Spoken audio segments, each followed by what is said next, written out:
Assalamualaikum warahmatullahi wabarakatuh. Perkenalkan, saya Ain Nabila dengan NIM 22044 11704. Saya Safnur Rusmi dengan NIM 22044 Saya Ila Ramadhani dengan NIM 22044111695. Kami dari kelas 6 gabungan 4W akan mempresentasikan hasil dari proyek e-government kami serta mendemokan aplikasi yang telah kami buat.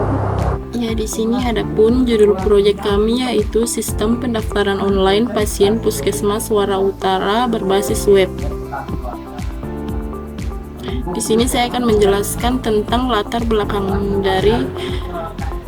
masalah, yaitu permasalahan utama yang menjadi faktor dari proyek ini adalah belum adanya sistem pendaftaran pasien berbasis online di Puskesmas Suara Utara.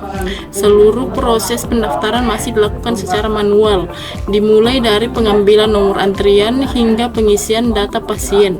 Kondisi ini sering menyebabkan antrian panjang di ruang tunggu, keterlambatan pelayanan, serta menimbulkan ketidaknyamanan bagi masyarakat. Tidak jarang pasien yang telah datang pagi hari harus menunggu cukup lama hanya untuk bisa terdaftar dan mendapatkan pelayanan kesehatan. Proses ini tidak hanya menyita waktu pasien tetapi juga membebani tenaga administrasi yang harus mengelola data secara berulang dan rentan terhadap kesalahan input.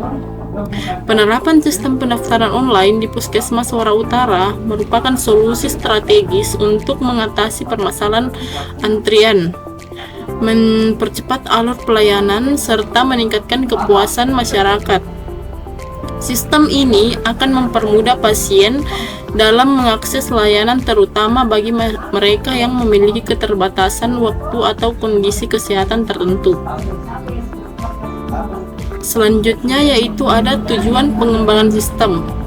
Pengembangan sistem pendaftaran pasien secara online ini bertujuan untuk memudahkan masyarakat dalam mendapatkan nomor antrian tanpa perlu mengantri cukup lama di ruang tunggu. Dari sisi institusi, sistem ini akan membuat petugas dalam pengelolaan data pasien secara otomatis, mengubah beban administratif, serta meningkatkan akurasi dan efisiensi kerja. Yang ketiga itu ada manfaat sistem bagi masyarakat pasien, yaitu manfaatnya yang pertama, memudahkan masyarakat dalam mendapatkan nomor antrian tanpa perlu mengantri cukup lama di ruang tunggu. Yang kedua itu ada masyarakat dapat melihat jadwal dokter, jenis layanan, dan status pendaftaran secara jelas. Yang ketiga itu ada masyarakat dapat mengakses sistem kapan saja dan dari mana saja selain terhubung dengan internet. Manfaat sistem bagi instansi puskesmas yaitu pertama, petugas dapat melihat jumlah pasien terdaftar setiap harinya dan mengatur tenaga medis sesuai kebutuhan. Yang kedua, petugas tidak perlu lagi memproses semua pendaftaran secara manual di tempat. Selanjutnya, analisis kebutuhan sistem. Di sini terdapat dua stakeholder, yaitu pasien dan admin, di mana peran pasien dalam sistem atau proses pasien dalam sistem itu dimulai dari registrasi akun atau membuat akun, kemudian login ke sistem, dan yang ketiga melakukan pendaftaran online. Adapun output yang dihasilkan yaitu pasien mendapatkan kemudahan dalam mendaftar layanan tanpa harus antri di tempat, serta mendapat pelayanan yang cepat dan transparan. Sedangkan stakeholder kedua yaitu admin melalui proses atau peran dalam sistemnya itu yang pertama login ke sistem, kemudian melihat dan memverifikasi pendaftaran pasien serta mengelola data pasien dan dokter. Output yang dihasilkan itu memastikan proses pelayanan berjalan lancar dan efisien serta mempunyai kontrol penuh terhadap data pasien dan layanan. Nah, adapun fitur-fitur utama dalam sistem pendaftaran online ini yang pertama yaitu registrasi dan login pengguna, di mana pengguna yaitu pasien dan admin dapat melakukan pendaftaran akun dan masuk ke dalam sistem sesuai peran masing-masing. Menu yang kedua atau fitur yang kedua yaitu pendaftaran janji temu online. Pasien dapat memilih jadwal kunjungan dokter, jadwal kunjungan dokter dan waktu kunjungan langsung melalui sistem tanpa harus datang ke lokasi. Yang ketiga, manajemen jadwal dokter. Admin atau petugas dapat menambah, mengubah, serta menghapus jadwal dokter serta kapasitas pasien per jadwal. Nah, fitur yang keempat, nomor antrian otomatis. Sistem memberikan nomor antrian otomatis kepada pasien berdasarkan urutan pendaftaran dan kapasitas jadwal. Fitur yang kelima yaitu panel admin, di mana admin memiliki akses khusus untuk mengelola pengguna, dokter, jadwal, serta melihat laporan ringkas pendaftaran. Baik, selanjutnya ada arsitektur sistem dan teknologi yang digunakan. Nah, yang pertama itu ada arsitektur aplikasi. Komponen aplikasi yang dibutuhkan antara lain, yang pertama ada frontend antarmuka pengguna. Itu untuk pasien dan admin, kemudian dibuat untuk menggunakan HTML dan CSS. Kemudian ada backend logika aplikasi. Yang pertama itu mengelola proses seperti login, jadwal dokter, appointment, manajemen data pasien dan dokter. Kemudian yang kedua itu ada menggunakan PHP. Kemudian database-nya yang pertama itu MySQL. Kemudian yang kedua menyimpan semua data seperti akun pengguna, jadwal, appointment dan lain-lain. Kemudian web servernya Exam. Kemudian di sini ada flowchart alur pelayanan pasien dan admin. Nah, pertama-tama itu pasien melakukan registrasi, kemudian login, kemudian melihat jadwal praktek dokter, kemudian membuat janji mendaftar, kemudian mendapatkan nomor antrian, dan kemudian melihat antrian. Kemudian flowchart pada admin itu admin melakukan login, kemudian mengelola data dokter, kemudian menggunakan jadwal dokter, kemudian mengelola janji tamu pada pasien, kemudian logout. Pasien juga bisa logout. Oke. Kemudian di sini ada evaluasi dan rencana pengembangan. Kendala yang dihadapi saat pembuatan sistem, yang pertama itu keterbatasan waktu karena seluruh anggota tim sedang menjalani praktek dunia kerja atau PDK secara bersamaan, sehingga pengaturan jadwal pengerjaan menjadi cukup menantang.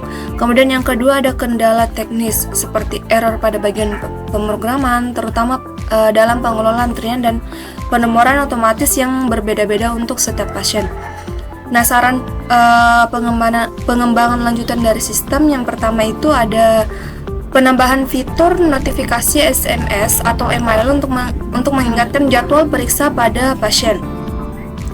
Kemudian yang kedua itu menyediakan fitur penjadwalan ulang otomatis bila terjadi pembatalan atau perubahan dari pihak puskesmas. Kemudian yang ketiga itu meningkatkan sistem keamanan, terutama pada bagian login dan pengelola data pasien, menggunakan enkripsi dan autentikasi ganda atau 2FA. Kemudian di sini ada refleksi dan kontribusi individu atau kelompok. Refleksi pembelajaran selama mengerjakan proyek, yang pertama perencanaan sistemnya yang terstruktur mulai dari analisis kebutuhan hingga tahap implementasi. Kemudian yang kedua ada kolaborasi tim yang efektif untuk membagi tanggung jawab dan menyelesaikan masalah secara bersama-sama. Kemudian yang ketiga ada pemahaman konsep pelayanan publik berbasis digital yang penting untuk meningkatkan kualitas pelayanan instansi pemerintah. Kemudian ada pembagian tugas antar anggota. Nah, pembagian tugas dalam tim kami dilakukan secara kolaboratif, yaitu Ain Nabila dengan NIM 704, kemudian Ila Ramadhani dengan NIM terakhir 695, kemudian ada Safna Rusmi dengan NIM terakhir 907, bekerja sama dalam seluruh tahapan proyek. Baik, di sini kami akan mendemokan proyek e-government kami, yaitu sistem pendaftaran online pasien pada Puskesmas Wara Utara. Nah, ini merupakan tampilan halaman utama apabila pasien atau masyarakat dan admin Puskesmas Wara Utara membuka websitenya. Di sini terdapat dua menu, yaitu menu masuk dan menu daftar. Nah, pertama-tama di sini saya akan memperlihatkan bagaimana cara mendaftar sebagai pasien. Nah, kita klik daftar ini. Kemudian di sini kita akan diperintahkan untuk memasukkan nama depan, nama belakang, alamat, nik, dan tanggal lahir. Kemudian kita klik selanjutnya. Kita masukkan email misalnya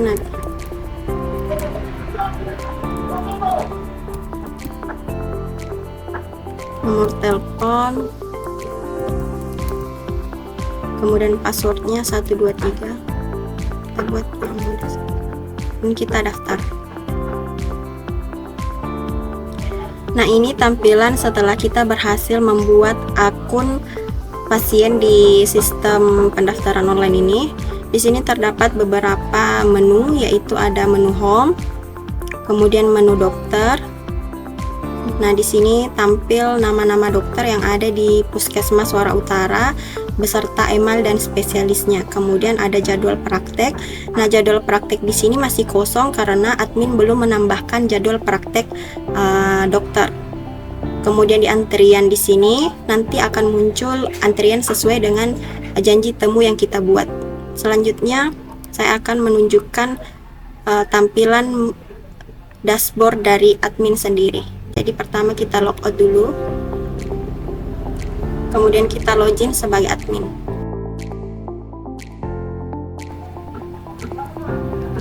Nah, ini tampilan dashboard admin.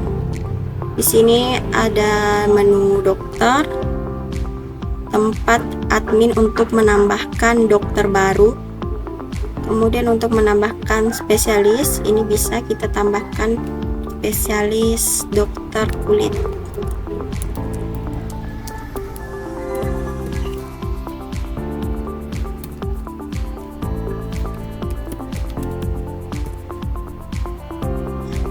Oke. Sehingga pada saat kita menambahkan dokter baru, di bagian pilih spesialis akan muncul dokter kulit.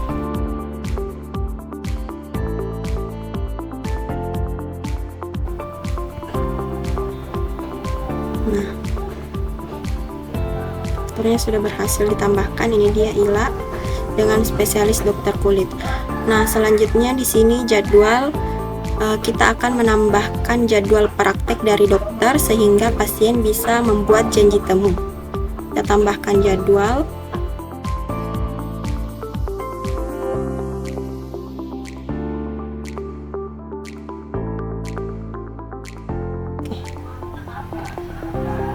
Nah, di sini sudah terjadwal.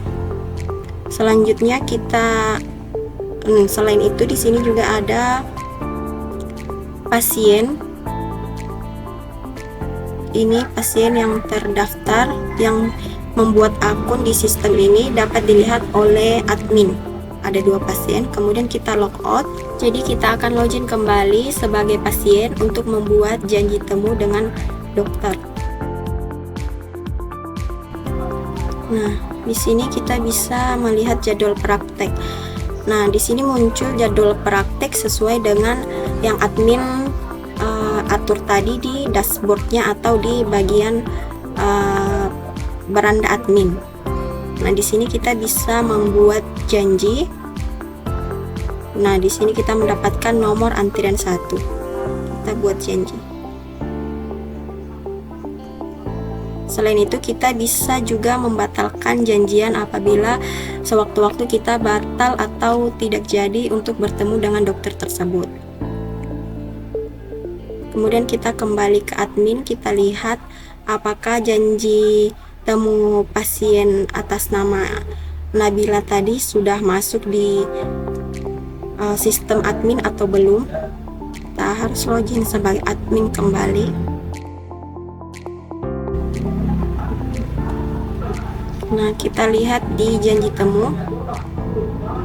Nah, ini sudah muncul janji temu atas nama Nabila dengan nomor janji 1 dan judul sesinya siang. Nah, selain itu admin juga bisa membatalkan janji temu pasien. Nah, jadi begitulah cara kerja dari aplikasi atau sistem yang kami buat. kami sadar bahwa aplikasi sistem yang kami buat ini masih banyak kekurangannya, dan kami berharap sewaktu-waktu kami bisa mengembangkan atau orang lain bisa mengembangkan sistem ini. Sekian presentasi dari kami, kurang dan lebihnya mohon dimaafkan. Wassalamualaikum warahmatullahi wabarakatuh.